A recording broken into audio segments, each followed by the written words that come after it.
Good afternoon and welcome to the Queensland Media Club.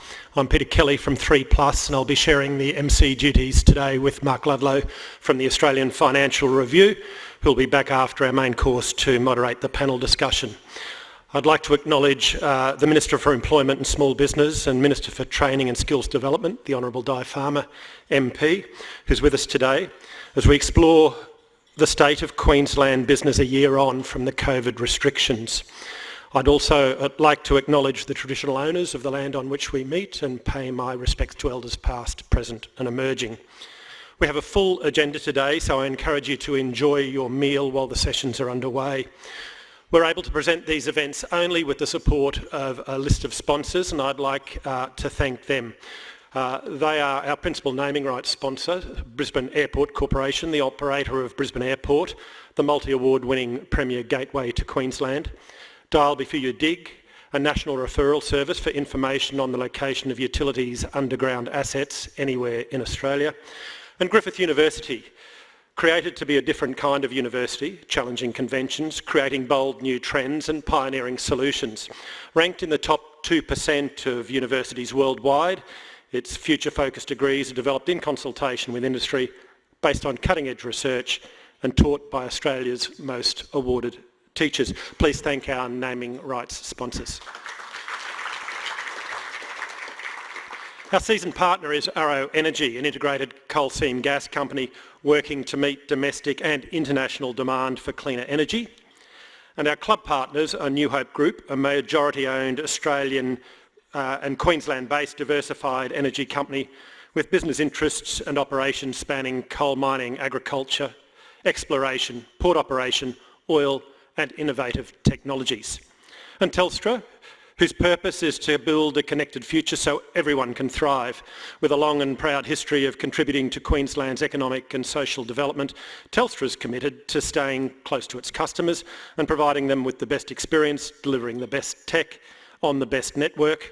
And finally, Shell QGC, one of Australia's leading natural gas producers, focused on developing Queensland's world-class onshore gas reserves. Please thank our season and club sponsors. Our venue partner is the Brisbane Convention and Exhibition Centre, named the world's best convention centre and one of Queensland's great success stories. This venue was one of the first in Australia to reopen, operating on a COVID-safe plan approved by Queensland Health. I'm advised that the venue is hosting 8 events today, which suggests that confidence around events is certainly returning strongly. And finally, the managers of the Queensland Media Club, 3Plus, specialists in risk and reputation management and strategic communications. Please thank our venue partner and our managers. And now to the CCIQ Pulse survey. Today's event coincides with the release of Queensland's largest survey of business confidence, the Chamber of Commerce and Industry's Queensland's Pulse survey. You have at your table a snapshot of the survey findings for the March quarter. It explores Queensland businesses' confidence, with more than 1,000 businesses taking part, and CCIQ analyses the data by region and by industry. The news is 84% of Queensland businesses continue to trade below capacity. And 47% are worried about the end of stimulus. This survey was taken in March, around the same time as the end of that stimulus. Now, of those 47%, 53% plan to make cuts to staffing levels once JobKeeper ended. And 44% plan to pull back capital expenditure when the stimulus ended in March. Now, that lines up with ABS data, which shows that CapEx fell 25% in the March quarter, down some $1.6 billion. Despite that, overall confidence was significantly higher than it was prior to the COVID lockdown. And some more good news, manufacturing is looking like a big winner. Sentiment in that sector is up. Prior to COVID-19, manufacturing was the 8th strongest performing industry in Queensland, and it's been on a slide since the 1990s. Manufacturing is now Queensland's 5th strongest performing industry in the last quarter, behind property and business services, finance and insurance, healthcare and wholesale, and now a head of education. No surprises there from our friends from Griffith University who are in the audience today, and also tourism. It's estimated that 1 in 5 imported supply chain products were exposed to the COVID-19 downturn. An example of that is a Queensland cosmetic manufacturer who was forced to reshore their packaging supply chain, that's plastics, bottles, cartons and the like, due to import constraints from China. The medical response across the globe created new opportunities for Queensland manufacturers able to pivot to the manufacture of PPE, and more than 4 in 5 manufacturers anticipate equal or stronger performance in the future. But costs are going up, labour and operational. 97% identify that as an issue, and that's impacting confidence. Sorry, I'm trying to work out where I am on this. There we go. And that's impacting confidence. According to the Pulse survey, business costs have returned to high levels, while profitability has only just returned to a satisfactory reading. Longer-term recovery is dependent on proportionate increase in profitability that will allow businesses to reinvest. In terms of long-term recovery, businesses are looking for certainty that comes from a consistent approach to hotspot and border closures. This was particularly evident in the tourism sector, where spot closures are affecting traveller confidence. Businesses are asking how long the term unprecedented will drive decision making. And then there's vaccination. Announce of a vaccination program peaked business confidence, but at the end of March, vaccination targets were beginning to be missed. And CCIQ believes confidence may have dropped in the weeks since this survey was completed. 4 leaders of Queensland institutions have taken up the challenge to dissect the survey results and what they mean for our state's social, economic and policy landscape, 1 year after the first COVID-19 lockdowns and 1 week before the state budget is delivered. Our guest speakers today are from Sunsuper, Chief Economist Brian Parker, from RACQ Bank Group Executive Banking, Michelle Winzer, from the Chamber of Commerce and Industry Queensland, Chief Executive Stephen Tait, and from BDO Australia, Chief Executive Partner Tony Schiffman. Please enjoy your meal. Mark Ludlow will be back after lunch to welcome our guests to the stage. Thank you. Hope you've enjoyed your lunch and conversation with your guests here. My name is Mark Ludlow. I'm Brisbane Bureau Chief for the Australian Financial Review. I'll be moderating our panel discussion today, which is about looking at the state of the Queensland economy and business, I guess, a year into COVID-19. We'll have about a half-hour panel discussion before we throw to some Q&A from our other media here. There's only a couple of them there, so I've asked them to come up with 4 or 5 questions each, which I'm sure they will. But without further ado, I'd like to introduce our guests up and invite them to come and grab a seat and a microphone. Our first is Sunsuper Chief Economist Brian Parker. He'll be joined by RACQ Group Executive Banking Michelle Winzer, CCIQ Chief Executive Stephen Tait, and BDO Australia Chief Executive Partner Tony Schiffman. Please welcome our guests.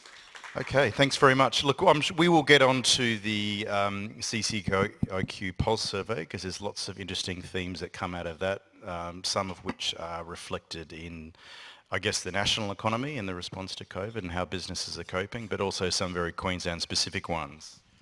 I guess we might start generally sticking to the topic, which might be a good one to start with, looking at Queensland a year into the coronavirus. There was a lot of debate last year in the early days with the lockdowns about whether it was the right thing or not to do to shut state borders. There's no doubt a lot of Queenslanders felt very safe with the border shut. A lot of businesses may not have felt it as safe, especially if they were in affected industries like tourism. Borders are now open, apart from obviously city lockdowns, and we'll get onto that as well. The Victorian lockdown was announced is going to be ending on Thursday night. At least for those, there'll be easing of restrictions in regional Victoria, but Melbourne there'll be some easing of restrictions too. I guess now we've got the benefit of hindsight looking down. Can we just sort of start about, was it the right thing to do to shut up shop in relation to the Queensland budget. We might start with Brian. What are your thoughts? Look, I think that it definitely was. If you think about the way the debate was progressing early on in the crisis, there was a number of voices saying no, that lockdowns and shutting up shop was the wrong thing to do, and they looked at various overseas examples about people like Sweden, for example, who took a different approach. And I think the jury is now back on the Swedish alternative. The Swedish economy did really no better or no worse than any of its neighbours, but you ended up with more dead Swedes per capita than you did dead Finns or Danes or Germans. So I think that sort of alternative approach of just letting things slide was mistaken. I think the other thing to note is that in the absence of formal lockdown measures, if infection rates get out of control, people lock themselves down. And you saw that with some of the data that comes out from people like Apple and Google, where they look at mobility trends from these ubiquitous phones that we all carry. Kind of frightening when you think just how much they can track us, but the data proved useful, and it did show that when infection rates were rising in a range of jurisdictions around the world, even if governments weren't doing anything to lock things down, people locked themselves down. Ultimately, people want to protect themselves, their family, and their friends. And I think that's certainly what we saw in Queensland. But the level of public support was strong enough certainly to return the current government. And that certainly was, WA was a more extreme example of that. I think by and large it was the right thing to do. As much as it was unsatisfactory in terms of efficiency, I know people say, but the virus doesn't respect borders, and that's fine, but the Constitution does. I think that state governments in particular did as well as could reasonably be expected given the limitations of our constitutional structures, in my humble opinion. So while the health authorities would have been would have been happy with the decision, and they've got a lot of sway these days in some ways, Jeanette Young's almost been like a deputy premier in the Palaszczuk government since the start of this pandemic. But I guess looking at it from a business point of view, it's interesting that Australia is a federal system, but you had state governments running their own little fiefdoms like they were countries, and you had differing perspectives as well, where Queensland was quite clear that they were going to shut up the borders. You had New South Wales, which took an alternative approach. We're saying we're going to try and keep it open. I guess the health authorities were happy. Looking at it from a business point of view, Stephen, can I go to you? What's the general feeling, though, from the business community? I know we kept hearing from the Treasurer, Cameron Dick, about saying it was great because, it allowed the economy to keep ticking over. Obviously, some other businesses that were tied to obviously international tourists are off the menu, but who were tied to interstate travellers were hurting. How do you think the economic situation was? Do you think Queensland made the right approach as opposed to New South Wales, which kept borders open? I mean, speaking on behalf of our members from the Pulse survey, when you see the confidence level at its fastest in the whole of Australia from the business community, you'd think, well, that does support that approach. But going forward, I think that's more of our concern, because how do we have that national consistent approach to our borders? How do we actually put in place, policies that allow that confidence to return? Because when Melbourne goes into lockdown, it does affect us. It's our winter period, our tourism relies on Victoria. Visitors leaving Queensland are concerned about getting back into their states. So it does have a continuing effect on business. But business confidence has obviously increased quite significantly. But it's what we do now. How do we maintain that momentum? And I think that's the important part, because before COVID, we were seeing a slowdown in the economy and in confidence. It's returned, but how do we keep that going? And the way we do that is by giving a consistent and proportional response to that border closure, ensuring the vaccine rollout is better carried out nationally, and building confidence in business to invest back in the business. And that will come with that clarity and consistency of that policy with international borders.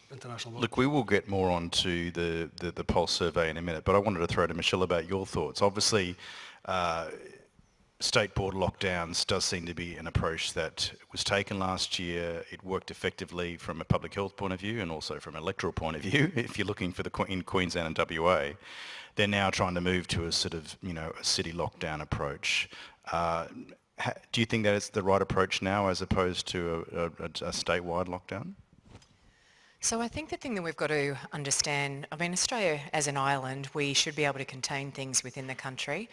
And I think that having the differences, Stephen's point on having the inconsistency across the country, I think that's a challenge, and particularly when you've got families who are spread across the country and interstate. And I think what it also does is it creates that uncertainty for people, uncertainty for making plans, uncertainty to book a trip or to do any travel.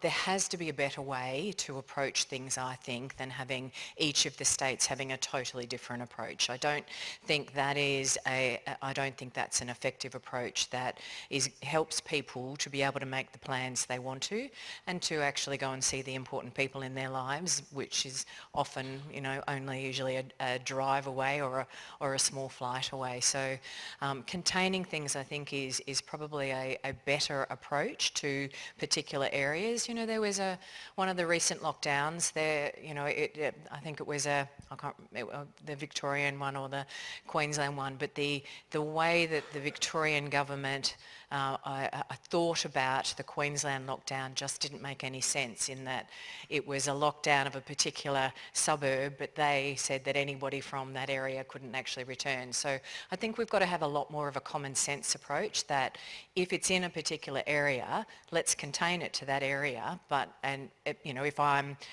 If I'm an hour away from that, then I should be safe to actually continue to travel within the country. So I think there's got to be a better way to approach it. Tony, can I get your thoughts? And then obviously it does seem now, though, that Australia is pursuing this elimination approach. Our Victorian, I think it might have been 10 or 12 cases a day before they decided to do effectively a 14-day shutdown. Is it just going to be a fact of life in the Australian economy for the next 12 months, perhaps longer, that this is going to be the approach taken?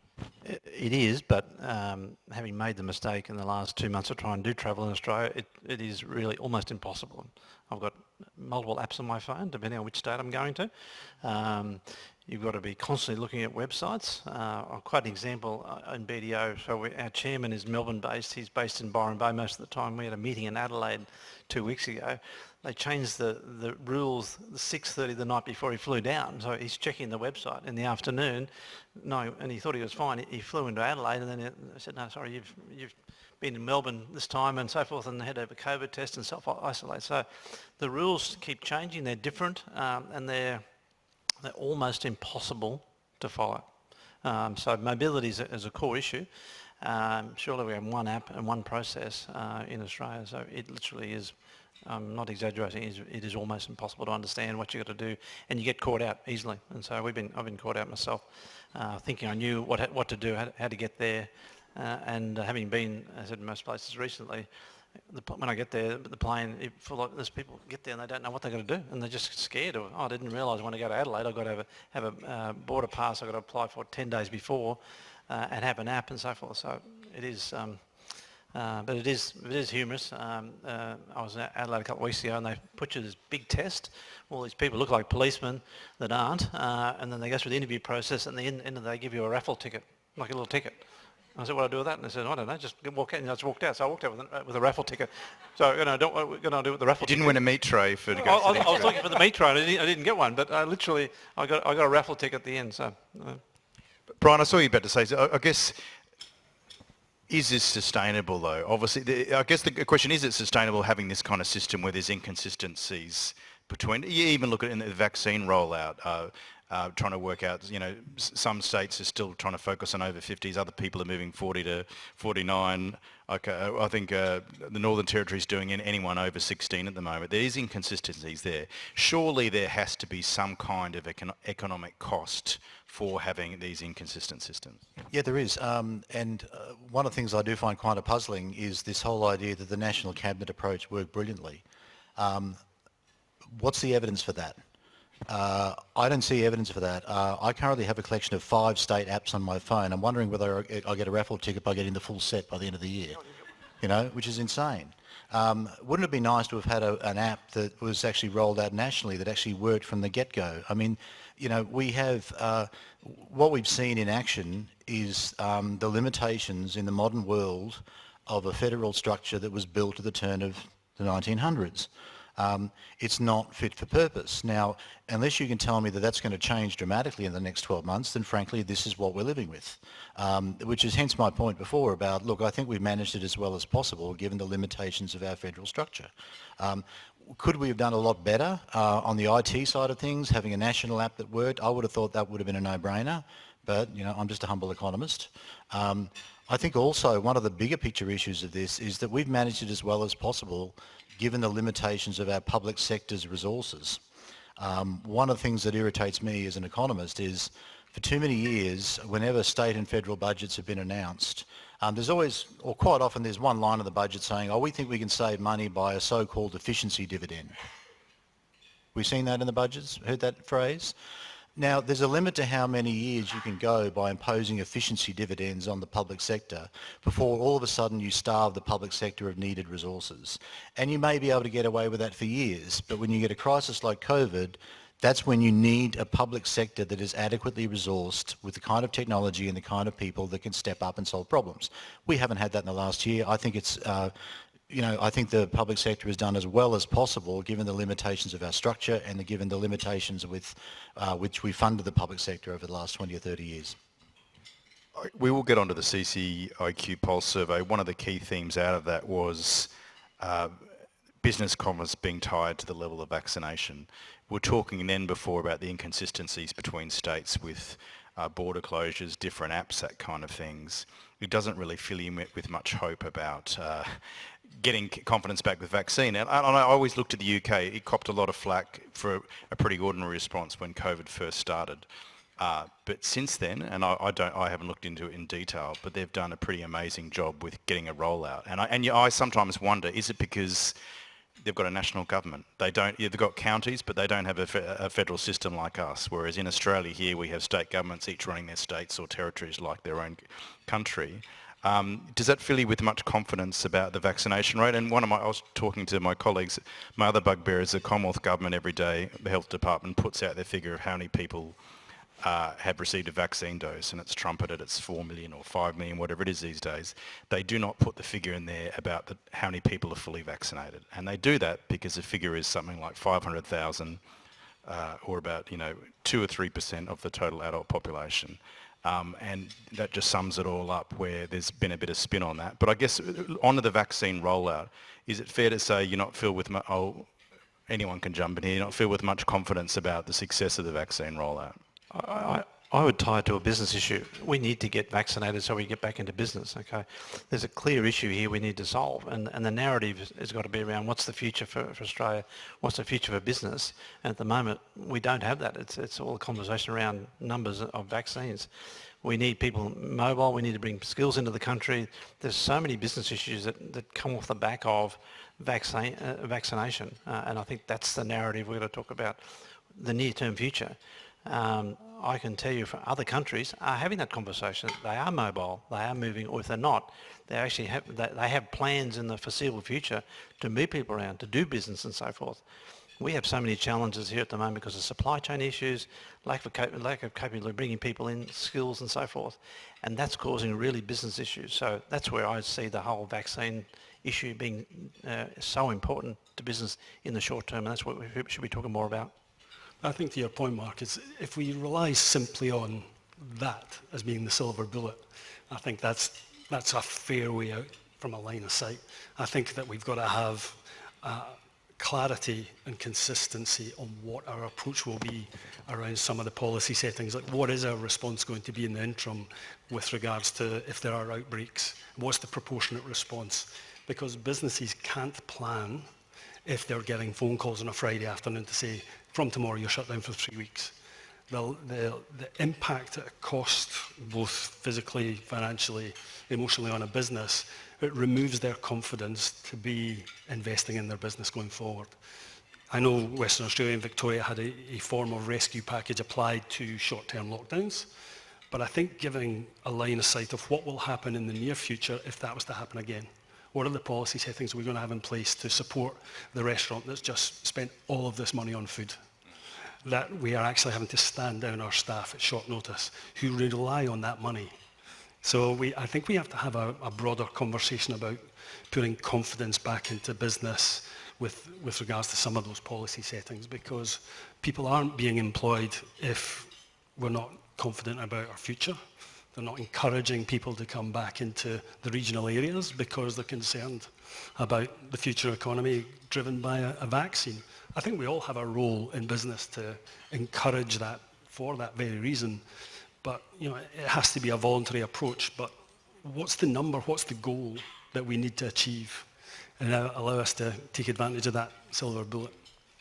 Michelle, did you want to jump in there, or you look like you were wanting to say? No, I think that's Stephen's made a really, really good point there, and I think the vaccination is a long-term strategy, and I think the thing we've got to understand when in running businesses as well is that the vaccination doesn't stop there from being cases. It just reduces the impact of the effects of the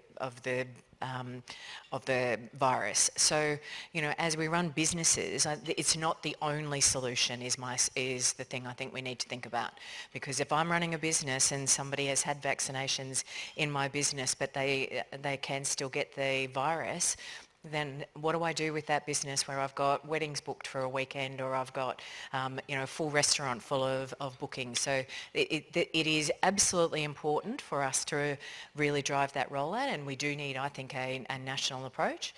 But I think it's important for us to understand it's not the only solution. We've then got to think about how do we actually respond in the times when we have these cases. To Tony's point earlier, we're going to have cases going forward. I think the interesting thing for me was the fact that so much of the economic policy debate, especially the fiscal policy settings in Canberra, was so heavily reliant on the fact that, you know what, by 31 March, we're going to have X percentage of the population vaccinated. That's going to go so smoothly that we can afford to turn JobKeeper off on 31 March. When that became very, very clear, well before 31 March, that the vaccine rollout was not, it was a vaccine stroll out, that they had to actually, there was a case to tweak those fiscal policy settings, and they didn't do that, at least not until relatively recently. And I think I'm pleased that with the renewed Victorian lockdown, at least the Federal Treasurer has come out and they have been indicated that where there is periodic lockdowns required, that the Feds are prepared to step up and provide some temporary support. That's very, very welcome, but frankly, they kind of took their time in that. Look, I do think we do need to live with the periodic outbreaks, and we do need to live with the fact that we will not eliminate this disease for many years, if ever. But again, faster vaccine rollout is absolutely critical. And to me, that's really the main game at this point. That's the best thing we can do to at least attempt to live vaguely normal lives and open borders and get things happening again. Stephen, there are lots of key themes that came out of the latest Pulse survey. Obviously, a key one that jumped out at me was about 84% of businesses still continuing to trade below capacity. That's even with a lot of government stimulus being pumped into the community. I guess there was concerns about JobKeeper being turned off. There's still lots of state government stimulus in the system. Can you talk to that point, and should we be concerned that businesses, even though, you know, it's Fortress Australia and the economies are meant to be ticking back along again, that, you know, 84% still haven't got back to where they were a year ago? Yeah. I mean, the business sentiment is a good barometer of what could be, and what we're seeing is a moment in time of, yes, they've not bounced back to where they were prior to COVID, but they are confident that they can get there with the right policy settings.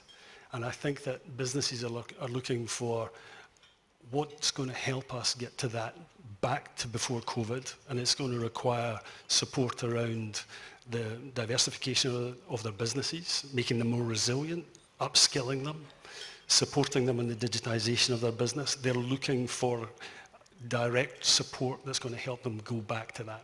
There are pockets of good outcomes through COVID, as they say, never waste a good crisis. The manufacturing figures and the manufacturing sentiment is significantly improved. I'm saying that's one of the bright spots. Yeah, and thank goodness for that. But when you look at what our future economy could be driven by, it will be in that high-value manufacturing sector. And I think, is that sustainable though? That you think, or is that just a blip that's come up out of? No, I think it's absolutely sustainable if we're given the right. I mean, we have an enormous opportunity in Queensland to take advantage of that when we've got the natural resources that we have, the focus on sustainability and sustainable business practices. It will drive skills, it will drive our technology, it will drive our new industries, it will attract new industry as well.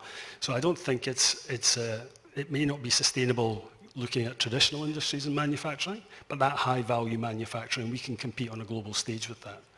And I think it's incumbent on us to build on what that could be to maintain that growth, because the supply chain that cascades off that cascades all the way through the community. And I think that's where we are looking to see government continue to invest in that, specifically in the regions. Because we have, I spoke to a business yesterday, he's a manufacturer, a steel manufacturer. He's now put in technology, a whole floor of his factory has got 7 or 8 technology doing virtual reality. He's so positive about the future. His business is going through the roof. And we're actually seeing businesses looking to them to source higher quality products at a higher price because it's being manufactured here. So I think it has got that cascading approach. So whilst it's been a short-term, business 84% haven't bounced back, I think we have got to see what this new budget coming out will set that path to the future economy going forward and confidence. I guess it's another key theme that comes out is the patchy nature of the economy. Obviously, if you were a tourism business in Cairns that was connected to the international tourists, you've had half of your market blown up over a short period of time, and for a lot of those people, they've been told, oh, we'll just go to the domestic market, but for some that doesn't fill the gap. If you're a tourism operator in Noosa, you probably had an awesome 12 months because people have been trapped here. You're within the drive distance to 2 major cities. I guess it's one of those ones, some sectors are booming, some aren't. One other key theme out of the survey was rising labour costs. I don't know if anyone's been able to try and lock in a tradie or get a home renovation done. There's certain things with people being trapped here and not travelling overseas. There's big rising business costs. I just wonder if some of you could talk through that. Tony, I might jump to you. Yeah, I can talk that from both from a CCIQ point of view, but also from a BDO point of view. We can't think of a client type that's not seeing some real cost pressures. Okay, in the labour side as well as other issues too. So just talking on the labour side. For many years it's probably been pretty benign. It's probably 1 or 2, 3%, 4%, that sort of thing. I would say on average we're talking 6 to 10% in a lot of businesses. That's hugely problematic because a lot of businesses have pricing discretion, but not that much pricing discretion quickly. So I think these cost pressures are going to mean that this recovery is got some question marks on it. So I think the headlines at the moment, lots of opportunity, lots of growth, but cost pressures are real. And supply chain, just an average laptop is probably going to be 20%, 15, 20% more than what it was 12 months ago. That's just one example, and there's lots and lots and lots of those examples. So I think cost pressures generally, but labour costs and the widespread, I'm talking unskilled as well as skilled labourers and even humble accountants, we can't get them. So there used to be a dime a dozen, but they're hard to get now. Brian, do you want to jump in on that, on the implications of that kind of? Yeah, humble accountants, that's a new one. There's lots of them, they're all around. Shy economists, yeah, that's right. My joyous message... It's more accurate economists, isn't it? They're meant to be doing that. No, it's going to get worse. And it's going to get worse by design, make no mistake. If I was sitting in economic analysis at the Reserve Bank and I was hearing anecdotes of businesses having to pass on higher wages, I'd say great. Because I've just gone through a decade where I haven't hit my inflation target, where wages have been growing too slowly, and we need to get household income and spending to accelerate in a meaningful and sustained way. And the way you do that is that you boost incomes, you boost wages, and ideally that shows up in higher unit labour costs and higher prices. That is an aim of monetary policy has been trying to achieve that for the last decade, and it's missed consistently. Before the last federal budget, 2 weeks prior, Treasurer Frydenberg gave a speech where he basically acknowledged that now is not the time for austerity, that now is the time to make sure that the recovery is solidified, and that means not slamming on the brakes, not tightening fiscal policy too soon, getting unemployment down well comfortably below where it was pre-COVID, because make no mistake, if all we're going to do is to get back to a labour market that existed pre-COVID, then we're going to have wage inflation and price inflation, which is still going to be subpar, where people are still going to get nothing in the way of a decent wage increase, and that's not really a recipe for success. And I get, you know, when you, if you're in business, it's often very, very hard to make the point or to accept the point that your employee, the people you pay a wage to, are also either your customer or someone else's customers. We want to see faster wage and price inflation. This is part of a healthier long-term economic story. But I acknowledge that it is going to pose significant costs and challenges, especially for those businesses that don't have immediate pricing power. So my cheery summary of that little rant is that it's not going to get any better, it's going to get worse by design. We might just cover one more area before I throw to my colleagues on the media table. Obviously next week is the state budget. It's pretty clear that there's not going to be much economic pain or financial austerity to claw back some of the escalating debt, which is now due to top 130 billion by 2033-34. I'm sure once we see next week's budget papers, it's going to be higher than that. It's been a pretty calculated decision by state and federal treasurers, probably under the cover of COVID, but I think they made the decision before COVID that the average punter doesn't care about debt, and it's a lot easier to just increase overall debt rather than raise taxes or cut government services. Should we be concerned about the escalating level of debt? Should there be some plan to eventually pay it back? And what are the panellists expecting from next week's budget? I might start with Michelle.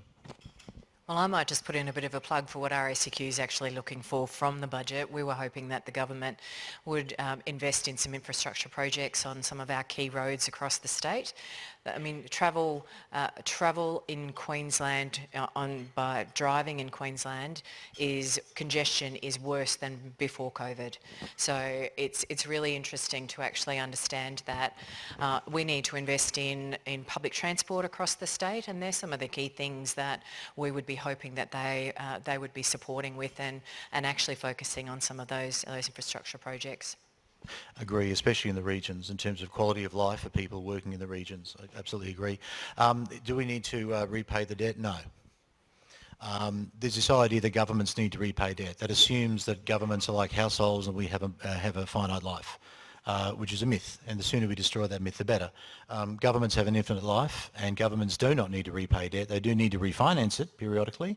But this idea that the optimum level of government debt is zero is a myth. And so I'm probably more relaxed about debt than perhaps some commentators are. The best analogy I can think of for what we've been through right now is really, if I think about the history, the build-up in debt during World War II, during World War I, during Korea, and the solution to that was getting an economy back to growth, getting inflation up, and bringing debt to GDP and debt to income ratios down.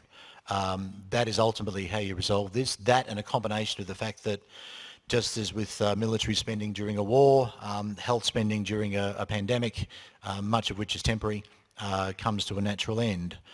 So I'm relatively relaxed at this point on debt. I think the government is perhaps paying a political, I wouldn't say paying a political price, that's the wrong phrase, but this is a government federally that spent a lot of years using debt and deficits as a stick with which to beat the opposition. They're kind of perhaps regretting that now, and rightly so, because it was always a dumb argument. So they managed to convince a lot of people that debt and deficits really mattered. And I'm not saying they don't matter at all, but they matter a hell of a lot less than the government has been claiming for the last decade. Now they have a communication challenge, but in my view, they do not have a debt challenge. Tony, you want to jump in on the state budget? Yeah, I think that's the case. Economics wasn't my best subject at uni, but... Never was for any accountant. Yeah, exactly. Just quietly. It was boring. But having heard the benefit of people like Brian, but also the Reserve Bank Governor through the Chamber of Commerce, we meet with him. It is about the size of the economy, and so it's the debt to the size of the economy. And so all governments, whether they're federal or state, have got to make this decision: do I invest in infrastructure or whatever and grow the economy, or do I stop and do nothing and we stabilise, or do I try and move to an austerity measure setting and potentially blow the economy up? So I think it is it's debt to the size of the economy, and if you can grow the economy, then to some extent it's not irrelevant, but that's the major measure. How'd I go? Not bad, actually. Good. Stephen, you just want to jump in quickly before I throw to my colleague? I'll go to the same theme, is that it's not necessarily paying down the debt, it's what choices were you going to make to invest in the future economy. And right now, when we go through the state budget, we obviously speak quite closely with the government on a number of issues that we see being what the future economy will be driven by. The number 2 issue that businesses told us with regards to the state budget was support and encouragement and investment in the future of sustainable practices within businesses. Because the operating costs, as well as the economy, is driven by traditional methods of manufacturing. How do we help businesses transform and diversify and make them more resilient? Because in Queensland, whether it's a pandemic or whether it's a flood or whether it's a fire, it's how do we build resilience into these regions?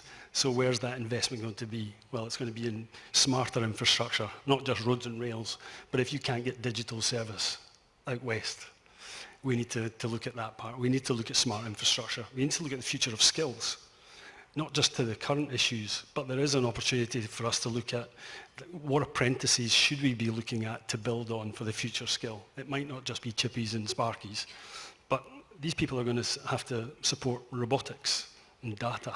And so there's an element of skilled workforce in the future of that. So there's smart infrastructure, skilled workforce. There is an opportunity for us to invest in the future economy. And I think that sustainability part is coming through strong and hard on how we can actually support businesses on that journey. No worries. I might throw to my colleagues on the media table. Jessica? Hello. Okay. Jessica Marsluke from the Courier Mail. Given you guys have spoke a lot about the vaccine and that being the reason for the confidence in the Pulse survey coming back, I was interested in hearing from you all around where do you see the public debate and the debate around business going once everyone who will be vaccinated has been vaccinated, and then we have to have a conversation about when do we open the borders, when do we talk about relaxing the rest of the business restrictions when there'll still be a sizable chunk of the population who won't get vaccinated? I think that was the conversation that we touched on earlier, is what is that end point and when do we start that conversation? Well, that conversation should be starting now at a national level. It shouldn't be waiting until we get what happens if. And I think that's our frustration as a chamber movement. We're part of a federated model where we are putting forward recommendations now on that step change to building the journey back to not business as usual, but business post-COVID. And we're having to have that conversation now.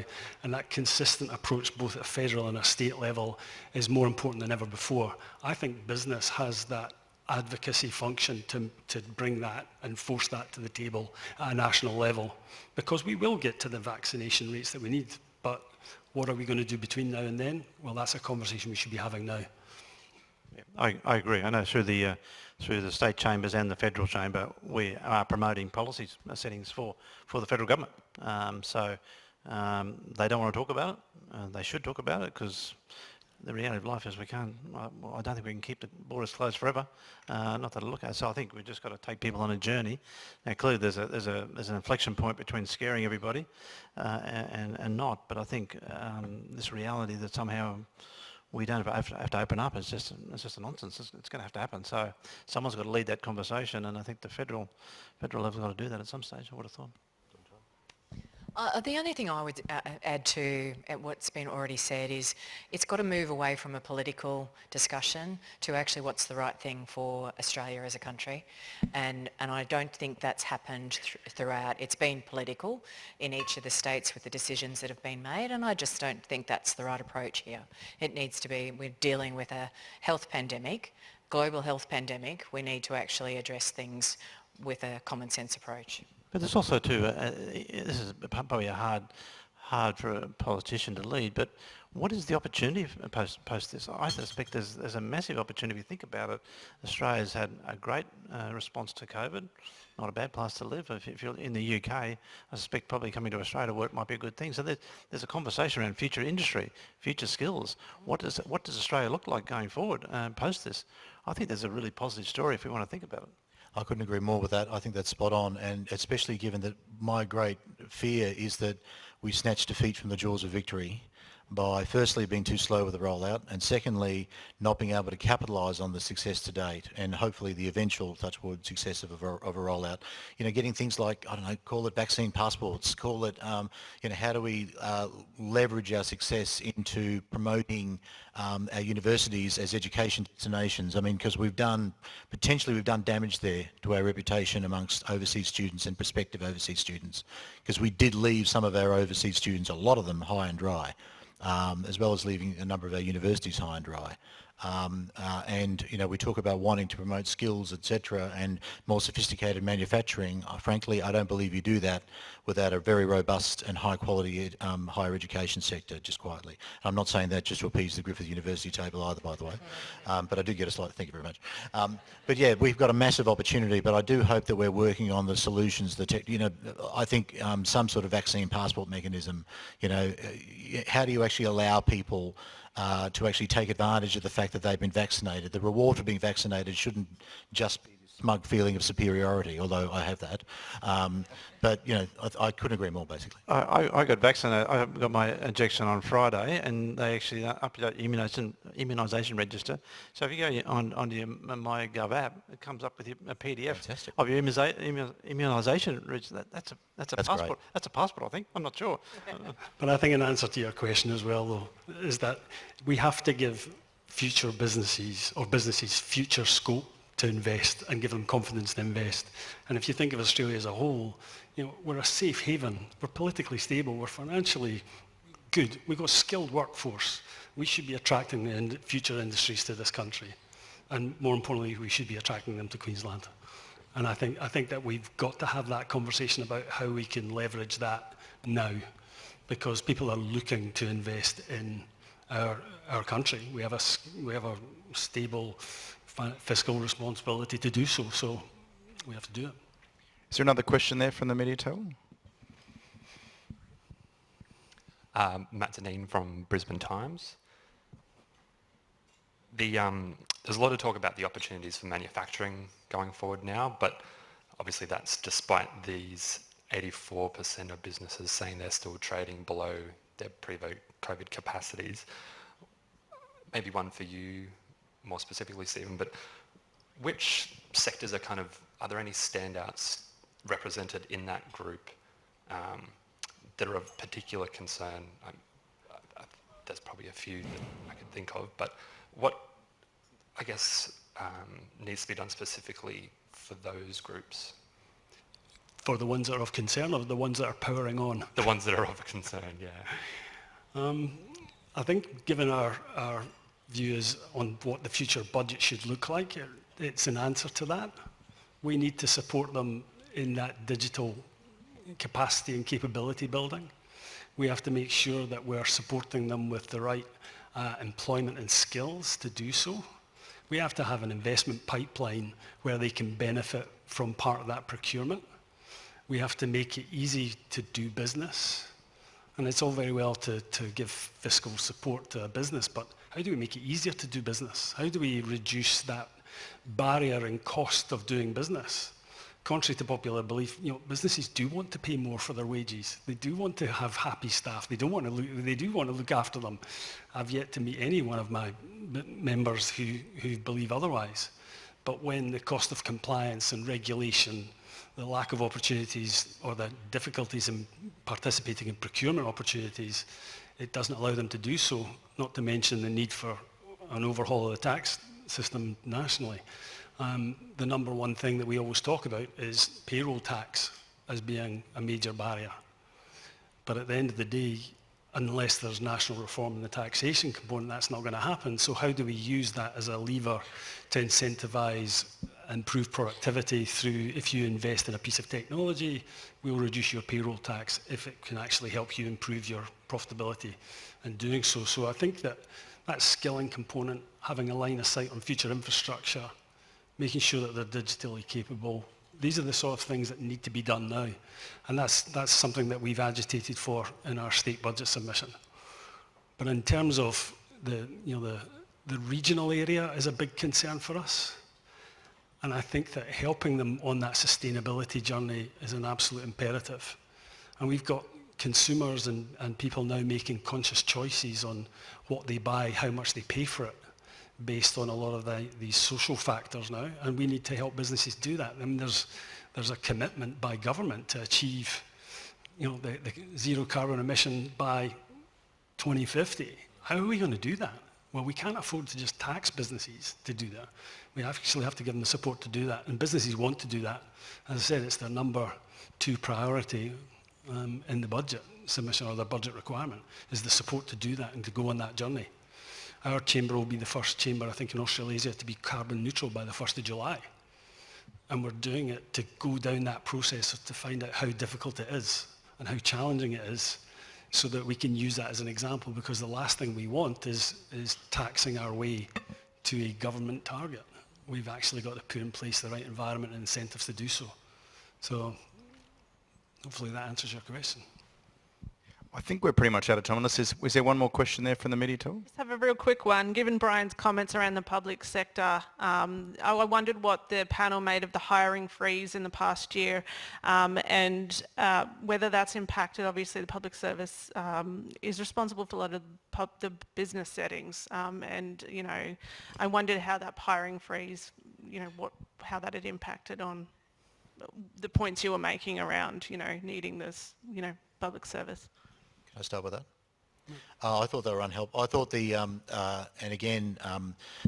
public sector pay freezes, hiring freezes at a time of severe economic hardship, I thought was utterly unhelpful, because at the margin it adds to the economic pain unnecessarily.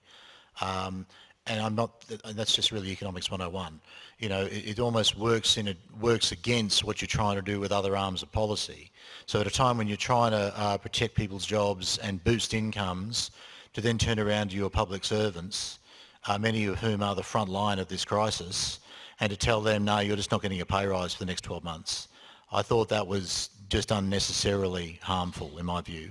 And I think there is something to be said, notwithstanding the concerns of the panel about businesses facing higher labour costs, but from a macro policy perspective, if you want to encourage faster wages growth in the economy, you don't do that by public sector wage freezes. There's a case to be said, there's a case to be made for the public sector to perhaps be a bit of a benchmark setter in some cases. So I thought that a lot of those decisions on pay freezes and hiring freezes were kind of unhelpful. I get the so-called fiscal imperative that you had money to spend on other things, but frankly, the difference that those things made to the bottom line of the budget was so trivial that you caused a bit of pain, you caused a lot of irritation in your frontline workers for very, very little fiscal benefit. And for actually at least some marginal economic harm as well. So I thought they were really unhelpful. Look, I think we're pretty much out of time now, so I hope everyone got something out of the conversation. Can you please thank Brian, Michelle, Stephen and Tony? Thanks again for everyone's attendance today. Please visit the Queensland Media Club's website for a visual recording of today's speech, proudly sponsored by JPL Media. I'd once again like to acknowledge our naming rights sponsors, Brisbane Airport Corporation, Dial Before You Dig and Griffith Uni, as well as our other sponsors. Our next Media Club event will be the Queensland Deputy Premier Stephen Miles on June 22.